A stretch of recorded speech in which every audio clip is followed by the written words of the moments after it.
how this works. I sit, or stand, or pace, and tell you my story, and you get to sit and pass judgment. Look at the bad guy, guilty until proven guiltier. I'll bet there's even a few of you who will have some informed opinion on the aesthetics.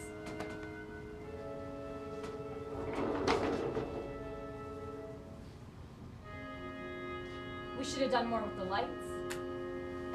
Or used actual costumes. No one cares. Because this is about so much more than aesthetics. This is about you. And me. Us. This is about what I know and what I know nothing about. So please, let's dispense with the niceties and get right down to the shit. I did not kill Karl Nimeni. I killed Karl Nimeni. He killed me. That's right. I get murdered and I'm the one in the cell. I've tried to explain it to them, just as I will try to explain it to you, but they just won't listen. No body, no evidence, no motive. So to me, that means no crime, but no one will listen. The evidence. Fuck me. The evidence against me is a dream. And they won't even tell me whose dream. All they've told me is that they have a dream in the evidence locker. How do you catalog a dream? I've tried fighting it. Tried getting out of here, but I only seem to exist between 8 and 9 p.m. and then I have to talk to you. This theatrical perp walk seems destined to happen one way or another, so fuck it. You made the effort. Let's do this. For those of you who've had their heads in the sand and don't know what the fuck is going on, my name is Charles Fleming. I am a writer. I'm an artist. I'm a fraud. I am a confidence man. I am a translator of the unconscious and an interpreter of dreams, mostly my own. And I'm accused of killing Karl Nimeni. I killed Karl Nimeni. Now, before you get all cynical and think that this is one of those artist confessional type plays designed to extract some sort of sympathy for the artistic struggle, or a social message play, so we can all feel good about ourselves while passive-aggressively raging against the machine, your cynicism is wasted, as always. Because what I do, or what I am, is irrelevant to the crime. I could be a plumber or an accountant, and you'd be surprised to find that there is just as much art in those professions as in any other. We don't. The banal is capable of so much beauty, and we only want to celebrate the extraordinary. But as you will see, the word itself is a trick. We use it to describe the fantastic, when it simply describes something that is not just ordinary, but extraordinary. More ordinary, so ordinary that it has become fantastic. Okay, full disclosure. A few years ago, I was broke and searching for the bottom of my depression, which was beginning to feel like a bottomless pit. I had not written anything in a long time that resonated with anyone. That's not 100% accurate. I had not written anything in a long time, period. My relationship had dissolved, and I found myself living in a downtown apartment with shitty furniture and a bad view. The kind of view where you have to stand in just the right spot and at just the right angle to see a tree.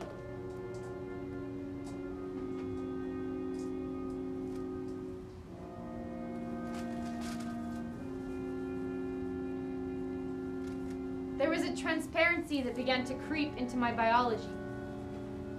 I felt like vapor, easily blown from one place to another, never whole, never formed. Some might find this liberating, free, uninhibited, but to me, it was a curse. Like a landlocked seasickness. Too much inhibition, like perfection, is boring. If you could do whatever you want, whenever you wanted, you would eventually run out of stupid shit to do. A certain amount of containment makes things vastly more interesting. I was not a very successful writer, but success to me wasn't always based in dollar bills, but based more on a sense of belonging, of being a part, not a part of something. I believed my writing was me, and therefore, if it was not accepted or even seen, then neither was I. I got to a point where I began to replace a physical reality with my writing. I didn't need to touch anyone if my writing could. I didn't need to feel anything because my writing would explain it. I didn't need to actually engage with the world around me because I was already writing about it. Don't get me wrong. I still worked to be noticed because I only existed if I was pushing whatever I wrote, forcing it, getting my hustle on and making waves. Trying to make waves. Metaphorical water can be heavy.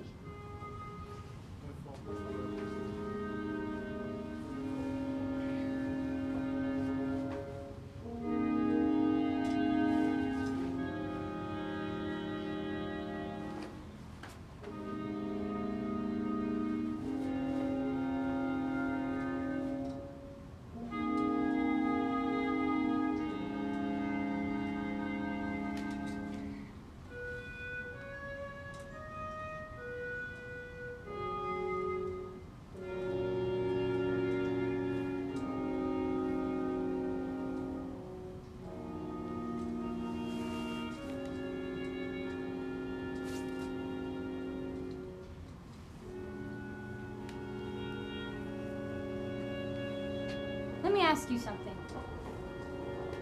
Are you being remembered? Not down the road when you're dead, but right now. Are you memorable? Think about it.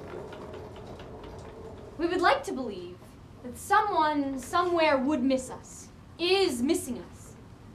I'd even go so far as to say that we need to believe it. But when the light goes out,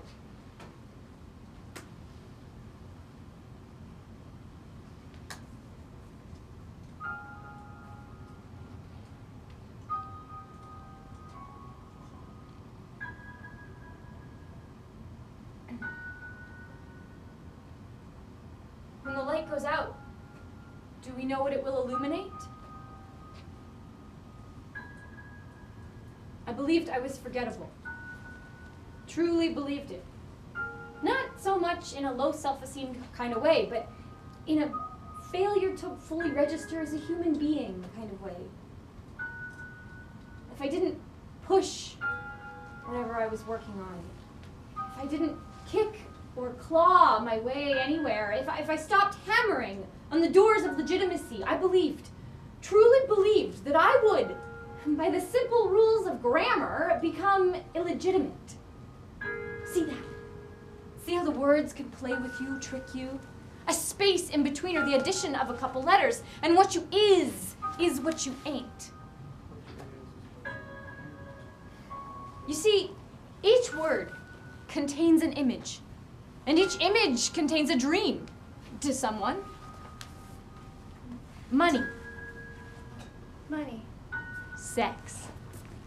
Sex. Pain. Pain. House. House. Love. Skin. Skin. Toaster. Toaster. Moon. Moon. Truth. Truth. She. She. Them. Them. I. I. Each word its own thing. Sometimes many things. Sometimes different things to different people. I say love, and depending on your current situation or the strength of the current you're riding, it elicits either a flutter of the heart or it's stabbing. I decided to test this theory of the memorable identity and the intangible impression of what I is or was. I stopped knocking. I stopped asking. I stopped even hinting or nudging. I was just there. And then there became nowhere. And then nowhere became here. And if you are where you're at, then I was nothing. I was no one.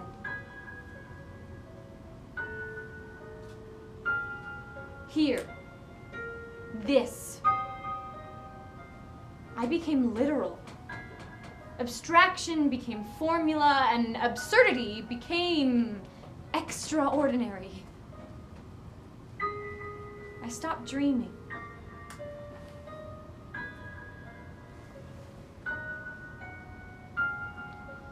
When you stop dreaming, you lose your connection to the night. And that disconnect creates another, and before you know it, the day is gone. No night, no day, no nothing. The tiniest joys of imagination were gone. The simplest form of contact did not register. Music mutated into monotony like busy signals and car alarms. Color disappeared, which made getting dressed simpler, but made the act confusing as I simply didn't care anymore. I was done. Not out of any self-righteous need to kill myself, but because everyone else forgot about me. I mean, actually forgot. I would call them or go and visit them, and they didn't know who I was. Like I said, I was done. I didn't see the point in continuing, so I was just going to slip out of the waking world, and that was that. Why not make it official? I was going to have one last dream. One last magnificent dream, and stay there. If time was going to leave me, I was going to stay in a place that had no use for time.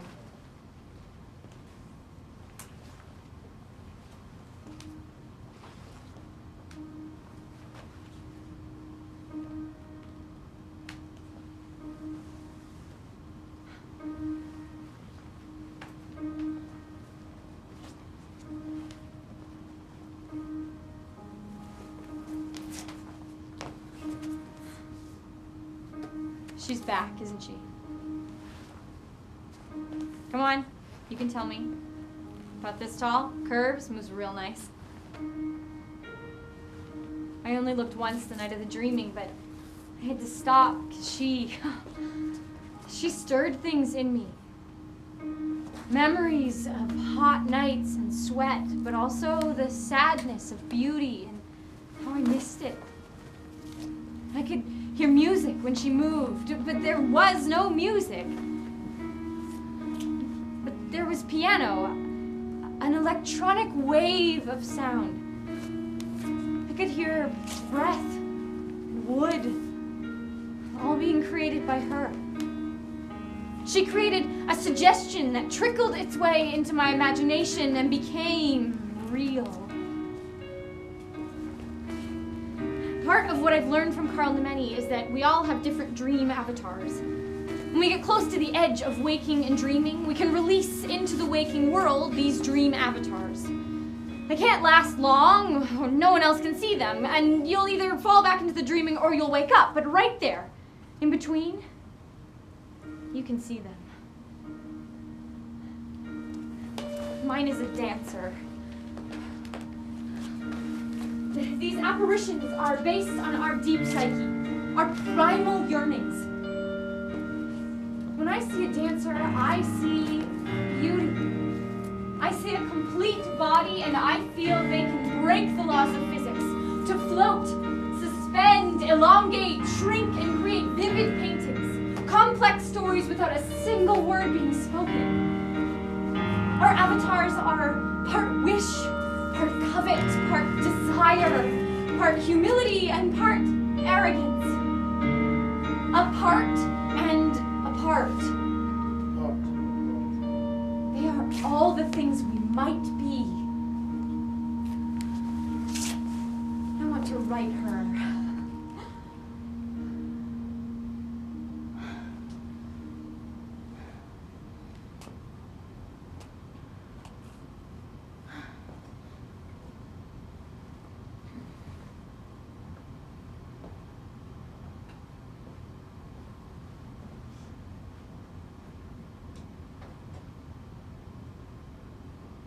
When she's gone, I never know if I've actually felt her, or am I in the dreaming?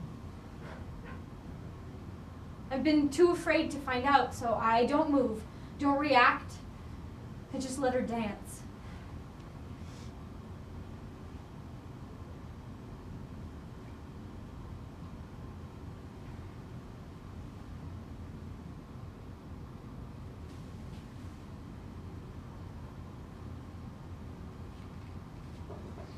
Where were we?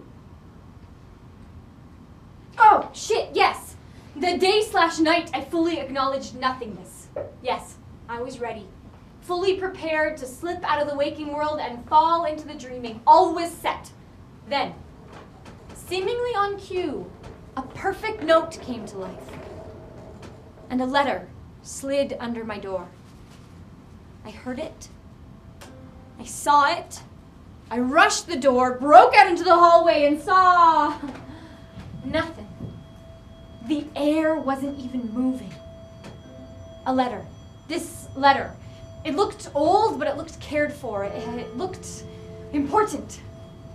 One name on the slightly yellowing envelope. Mine. Charles Fleming. Handwritten by someone who only handwrites. The envelope wasn't even sealed, the top flap just folded, no indication of who it might be from. I closed the door, locked the door, and went to the deepest, farthest German expressionist point in my apartment.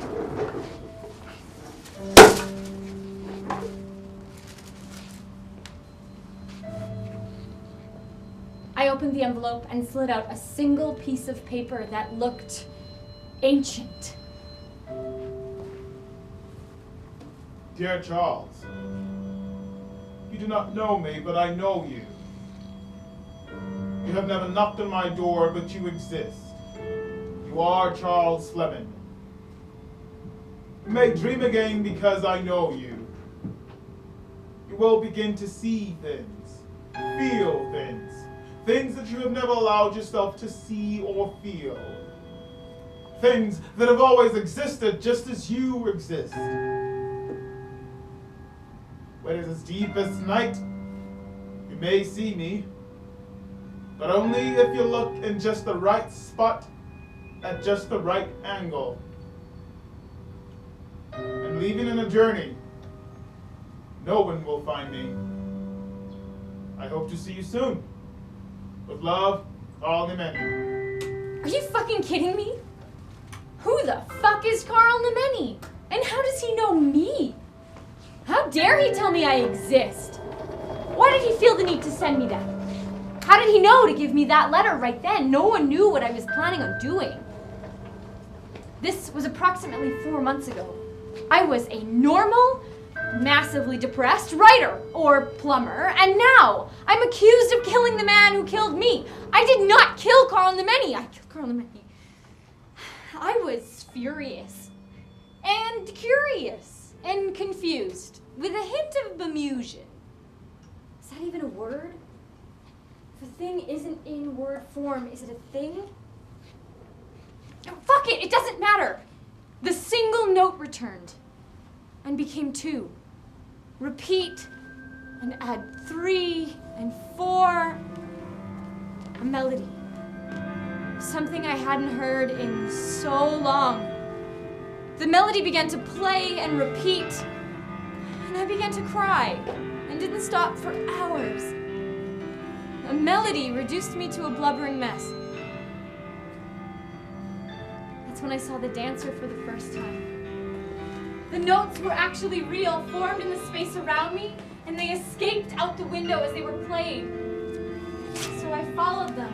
And there she was, out on the street under its light, just moving, dancing.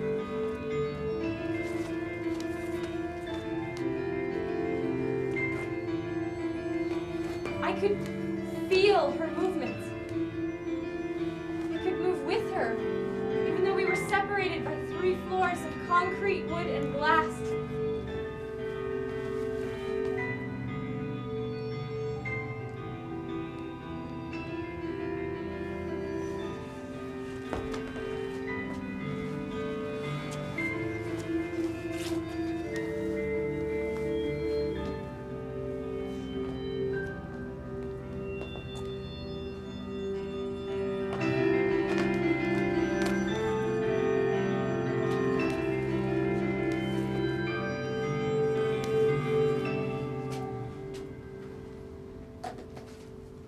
Kept playing and the dancer kept dancing and I kept crying, I could sense something else in the apartment with me.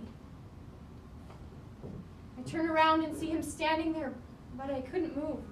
I have to go now. But you just got here! I've been here a long time. How do you know who I am? How do you know who I am? I don't! Dream. I can't! Yes, you can. Dream.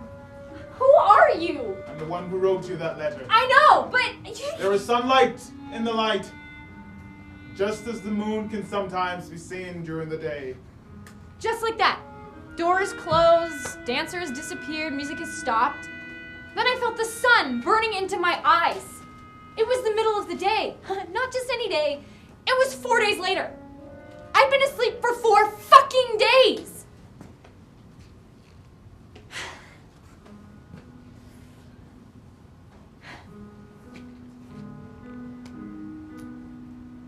The ravings of a madman. That's what this sounds like, isn't it? Imagine how it felt. My grip on reality was already questionable, and this made things slightly more complicated. When the cops showed up, they destroyed my door. Flashlights and guns aimed at my head, a one-sided standoff. Now, imagine how they reacted when they arrested me. No, officer, I did not kill Karl Nimeni. I killed Karl Nimeni. He killed me. Why won't you believe me? Why won't you believe me? I said that a couple more times in the squad car, as if they could or should understand me. Then it hit me. I was using the wrong words. You can't use a word like belief to explain a story or create an alibi or confession, especially in this case. How do you explain something to someone that you don't even understand yourself? That's unfair and impossible and insane. Why won't you believe me? Belief comes from within, not without. Only if the seed of your belief matches the torrential rain of my psychotic ramblings will it make any sense, or even have the facade of truth to allow an understanding to grow. My story was made up of random intangibles, not anything connected to any realistic reality, and like I said, I was disconnected. Any proclamation of my innocence was a waste of time. I couldn't even be certain I was speaking a known language.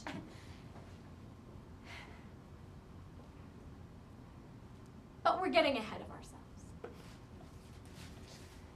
This is what happens when you lose your connection to time. Narrative has a life of its own. Let's be chronological, shall we? As opposed to nocturological. This was the first thing I learned about and from Karl Nimeni. My first clue in my search for him, and me, I guess. He was a leading researcher into the science of nocturology, out of which comes the literary concept of nocturological, which always made me smile. It's like saying schizo-lucidity or ironic love. Nocturology argues that dreams are not logical, not chronological, and not linear in any way. So, in order to tell the story of a dream, you must tell it in nocturological order, in the order of dreams. Since the beginning of time, people have tried to understand their dreams, to read them, analyze, and translate them. They've pissed off their roommates by insisting on describing them every morning while you're trying to enjoy your coffee. Another strand in the DNA of our quest to understand the world and our place in it. Tell me, Doc, what does it mean if the rhinoceros is painting a portrait of my mother while I'm falling off the breast of my ex-wife into the last kilometer of the Olympic marathon while wearing giant bunny ears? I could tell you what they mean, but that would render them useless. Dreams are the keys to the doors of our subconscious. Sometimes what's down there should stay down there. Sometimes much gets lost in translation. If you understand your dreams, the act of dreaming becomes unnecessary. And the end of dreaming creates the news. Start asking questions. Who is Karl Nimeni? How does he know me? Where can I find him? He's dead. He's alive. He's living in Germany or Romania. Some say he's doing research in a small house in a vineyard in Italy. And he writes, and he thinks, and he drinks, and he walks up and down the coast like a prophet. But there was nothing concrete. Just fourth-hand information, whispers, and some academic papers that tried to disprove his work. Then I got a lead on him. Feels like solid information. He's living in the projection room of an abandoned theater in Erlangen, Germany, just north of Nuremberg. The same Nuremberg that held trials for the world's nightmare. There's even a fucking museum dedicated to him there. The Nacht Museum. I'm in Canada? How am I going to get to Europe to track down a man who slid a letter under my door and appeared to me? Was he even there? I never saw his face. I couldn't tell him what he looked like. Then I found it. The puzzle piece that slips between the cushions and the couch. The missing link in my evolutionary struggle to discover who killed me. It was online. The least night and dream-like invention known to humankind. An actor, a student or disciple, or so he claims, was the last person to see Karl Nimeni. It was a video confession or diary in pure nocturological form. He says that Karl Nimeni is very much alive and up in Fort Hope. Way the fuck up there in the middle of nowhere. It's easier to hide nowhere because everyone will look for you somewhere. Karl Nimeni is not dead. I killed Karl Nimeni. Karl Nimeni is in Fort Hope. But then I got to thinking, what if this actor, this David DiGiovanni, which is obviously a stage name, is the one who killed Karl Nimeni and is just telling people he's in Fort Hope? Because let's be honest, no one is going to find him there, and fewer are going to look. I show the police the video. There! Reasonable doubt that I killed Karl Nimeni. Karl Nimeni is not dead! So why am I here? Why only me? And what is the crime? How do you kill no one? But no matter how much information I threw at them, they just kept coming back to the evidence against this unknown, unclaimed, untranslated dream. I once took a picture of the night. Just the night. Not what was in it. I studied it for weeks. I couldn't see through the blackness. But then, while dreaming, I became aware that the blackness was the night. And the night was everything. Nothing is everything. No one is everyone. The list of tests went on with anything I could use as a control. Objects, emotions, feelings, ideas, concepts. No matter what I did, I always ended up with the same outcome. That a thing, in and of itself, is not a thing at all. And if that thing is nothing, then I am nothing. And if I am nothing, I can be anything.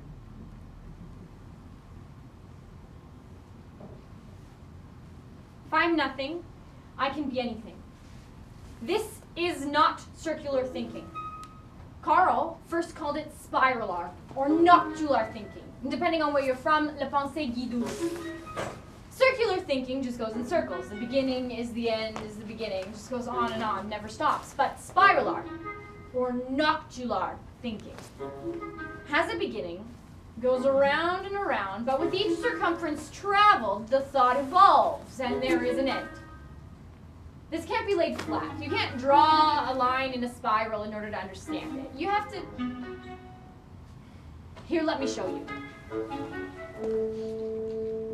You can start at one end and go around and around and end up in a completely different spot. But then you can collapse it and reverse the thinking.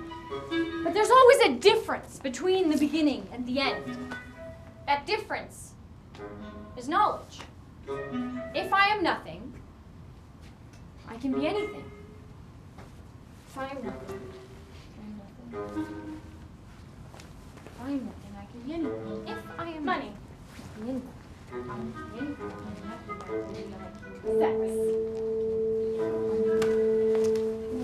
Pain. If I am nothing, I can be anything. I can be anything. House. If I'm nothing, if I'm nothing.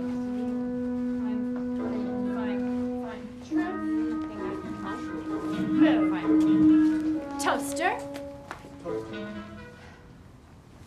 She. I'm nothing, I can do anything. Them. If I have nothing, I can do anything. I.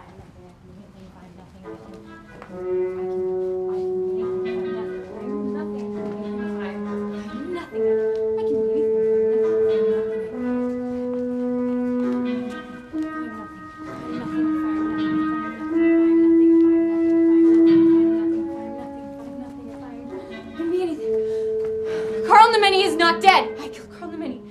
I am accused of killing the man who killed me. This is noctur logic. The argumentative logic of the chicken or the egg is moot because it was obviously the question that came first. Without the question, there is no idea. Without the conscious attempt to solve the problem, there is no problem. 2 + 2 equals, it doesn't matter because 2 is a number and not a thing, and you can't do anything with numbers because they technically don't exist.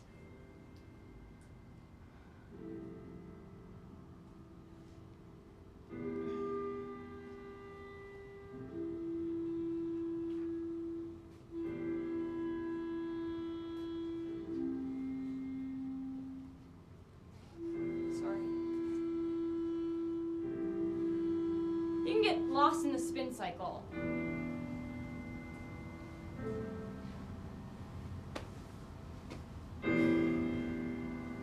Let's talk about my murder. Charles Fleming is not dead. I killed Charles Fleming. These are the facts. On the night I was going to enter the dreaming, I was who I was. But I am no longer who I was. If you dream the same dream, you lose the ability to dream. And if you lose the ability to dream, you lose the ability to hope. On that night, that was Charles Fleming.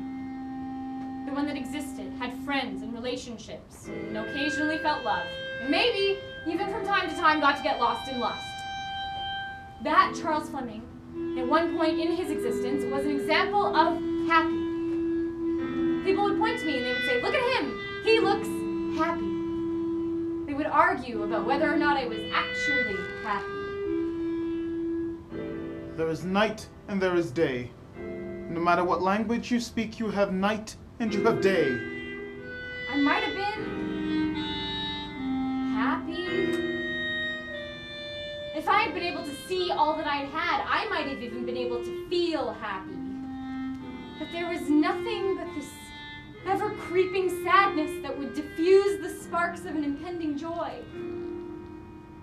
I would smile and look upon all I had and say the appropriate things. I would look into the eyes of someone who told me they loved me and would say it back, like pulling a cord on a talking doll. The science of nocturology is concerned with deciphering what is and what is. The truth is, if there is such a thing, is that I did love them. And I fell out of love with myself. Chicken, egg. I tried to analyze everything to the point of over-self-awareness. More concerned with how this moment could be used to improve the next moment, make the next moment better. I never looked at the moment I was in and was only concerned with the moment that didn't even exist. The more something is unclear, the more it has clarity. Shockingly, the next moments were never good enough. Never as good as I imagined them to be. I started to let things go, little by little. Didn't follow up. Let more time pass between correspondence, removed myself from social media, stopped being social tactually, until I became unmissed. I was remembered, but not enough to seek out. I became something you're going to get to later. Whatever happened to Charles Fleming? The world did not do me wrong. The world does what it does. It keeps on keeping on. Nocturology studies the night and everything in it, even the absence of light, because an absence is a thing. The writing stopped. And without words, I had no world. I'm always being followed. I went to Fort Hope.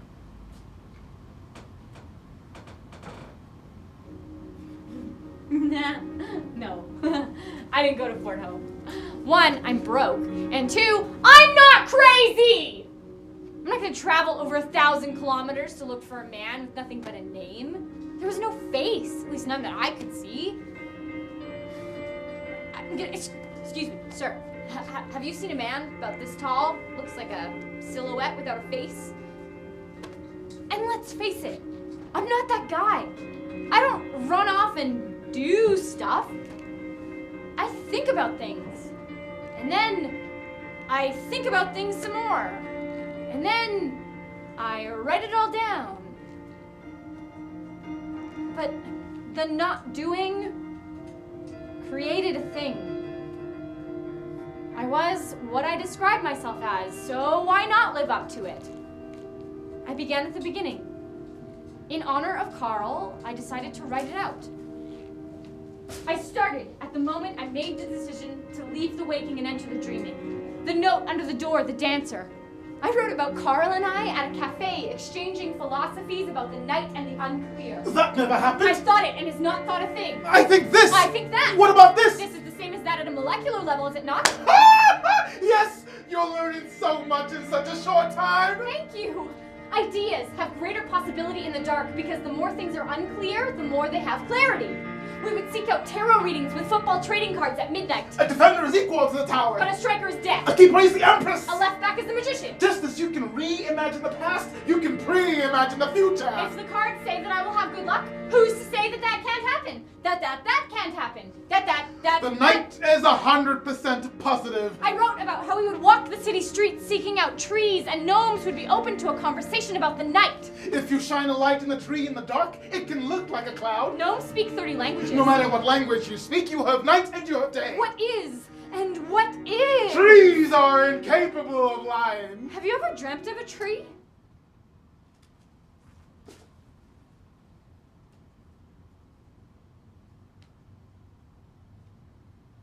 Have you ever dreamt of a tree? Have you ever dreamt of a tree? I couldn't answer the question. Every night I would close my eyes and wonder if tonight would be the night. I could remember falling, running, fucking, magic, monsters, meaning, but no trees. Have you? I wrote. On and on I wrote. The more I wrote about him, about things that never were, the more I dreamt. I would sleep for days, and I would write for days, and I would sleep again. This went on for weeks. I officially became a missing person, even though I hadn't actually gone anywhere. Then, the moment I wrote the last letter of the last word of the last sentence, that's when the cops showed up. You see, up at Fort Hope, there was another missing person, Karl Nimeni. The police report described him as a white male, a black female, an East Indian Jew, a black Christian bishop cabaret singer, a white imam teenage girl, a transgendered social worker, a witch with no identity issues whatsoever, and an Asian psychiatrist with a PhD from Harvard and a minor in theater. He was there, living, walking, dreaming. Then he was not there. He was never specifically reported missing, but everyone up there just felt like something was. They couldn't remember who or what, one moment to the next. All that was left behind were my letters, found stuffed in the mailbox of a local convenience store. Now, stay with me, because this is where it starts to get weird. When the cop showed up and told me this, I laughed. I hadn't mailed any letters. I couldn't even remember the last time I left the apartment. Yes, I'd heard the name Karl Nimeni, but I didn't know him. I went to my desk to show the cop that the letters I was writing were right there, never to be mailed to anyone. But they were gone. Even the one I had just finished writing the last letter of the last word of the last sentence. Gone. It was in the cop's hands, inside an envelope, postage paid. She opened the envelope and showed it to me. It was my handwriting, but it wasn't what I wrote, or what I thought I wrote. Hey! Why won't you believe me? Why won't you believe me? From what I understand, when he was taken away, he was yelling and screaming and accusing me of murder. Why won't you believe me? Accusing me of killing Why him. won't you believe? May I?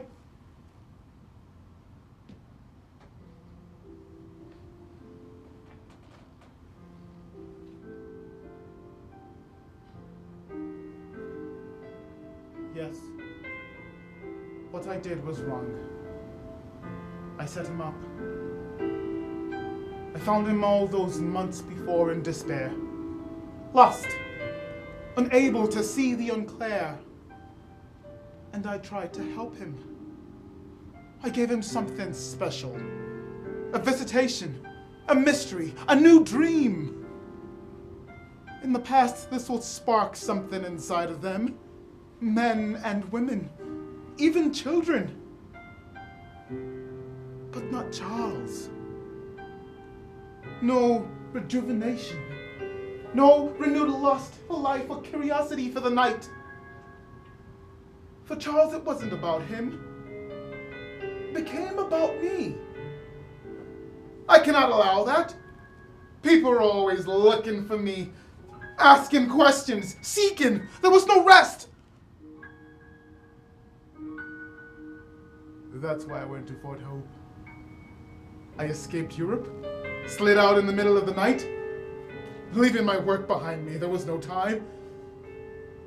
My presence usually inspires others to seek their own dreams and discoveries. David, the actor in Montreal, he took what I gave him and found the voice to speak the words of the night. He found that nocturological thread that is more real than what we know as narrative.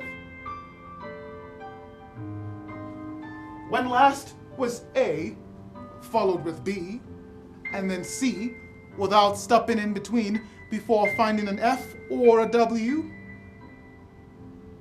That is my work, my research. Not to lead. I'm no one's prophet. But to shine a darkened light into the night and reveal and discover those linguistic gnomes. Now, Charles. Nocturology has afforded me a discovery or 4 of my own. I can capture and measure dreams in the steam of an electric teapot. The dreams appear with the steam and evaporate as the moisture does, as it should be. I don't write them down. No! A dream is a single thing in time, and time does not exist, so the dream might not exist. Therefore, to record it would be dishonest. Charles was recording his dreams, not in steam, but on paper. Charles was turning his dreams into lies. Charles Fleming is not dead. I killed Charles Fleming. Charles Fleming is dead. I killed a certain perspective of Charles Fleming. I smashed one of the funhouse mirrors. I took a version of him and removed it for his own good. What is left is a Charles Fleming that might not be whole, but is free.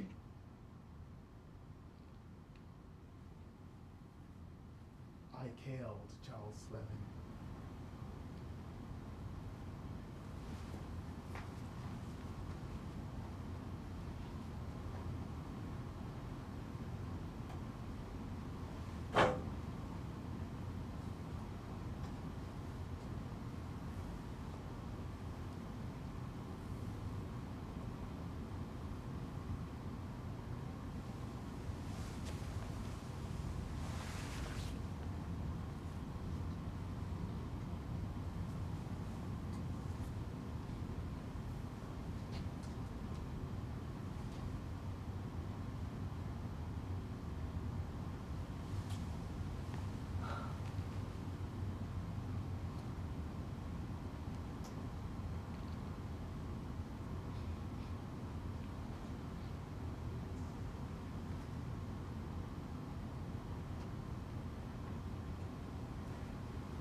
She's gone. I never know if I've actually felt her, or am I still in the dreaming?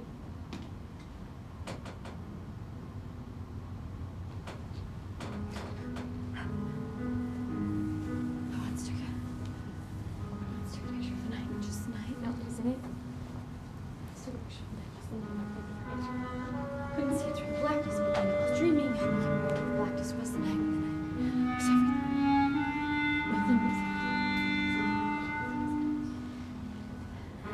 Listen, it's one. Always of the same outcome. Thing in and of itself is not a thing at all. And if the thing is nothing, then I am nothing. I am nothing. If I'm nothing.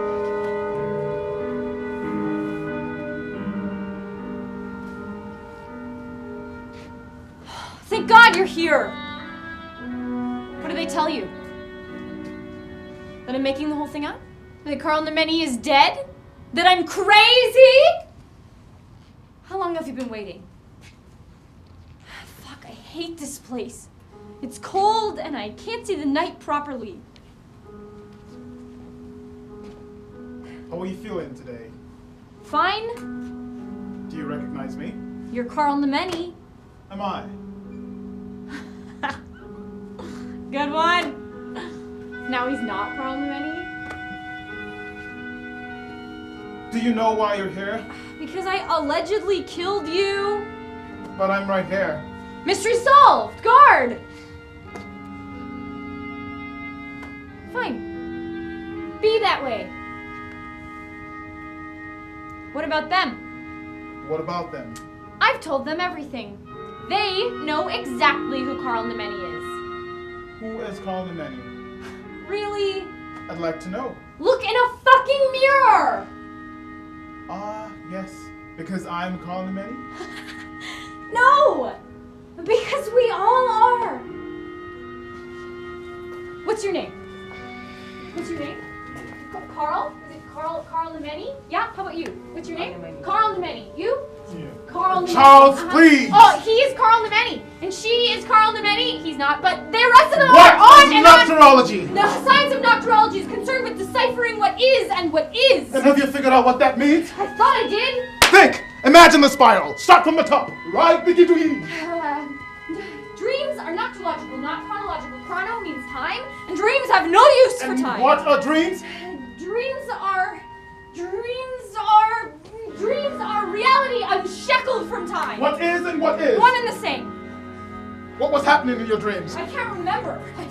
Exactly. You tried to contain them. Everything. I needed to understand. Why? Because parce qu'il y a la nuit et il y a le jour. Can you sit down? Of course I can, but I don't want to. Why did you mail the letters? I don't remember mailing them. Why did you write I them? needed to understand what was happening to me. Did it work? No! What was happening to you? In your dreams, what was happening to you? In your dreams. I was dying. Excuse me? I was dying.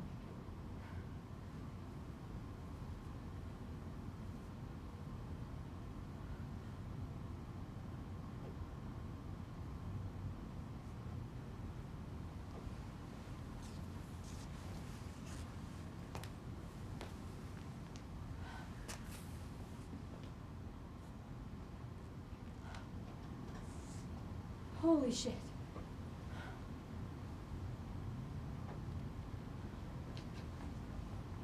I was dying.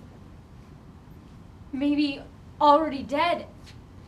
And you can't kill what's already dead. I did not kill Karl Nimeni. Karl Nimeni is not dead. I killed Charles Fleming.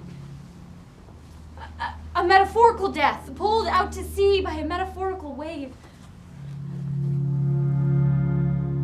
One of the cops had turned into the dancer. Was she always?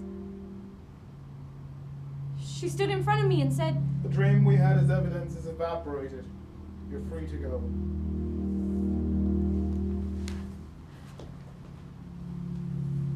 Karl Nimeni is not dead because he's everywhere. He's everyone. Not in some Jesus God way, but in the simplest, most beautiful way. So follow the spiral. The guidouille, dream, stream, form, real. Dreams are reality. The content is not what's important. The act is what's important.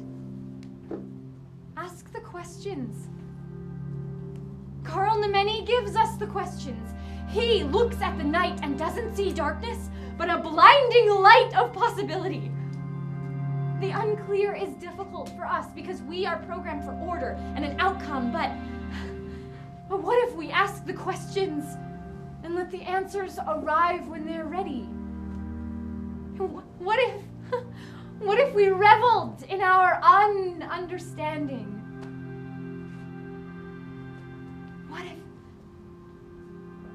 What if we didn't try to explain everything and let the mystery back into our lives? What if we found a gnome and asked the question, have you ever dreamt of a tree? Have you ever dreamt of a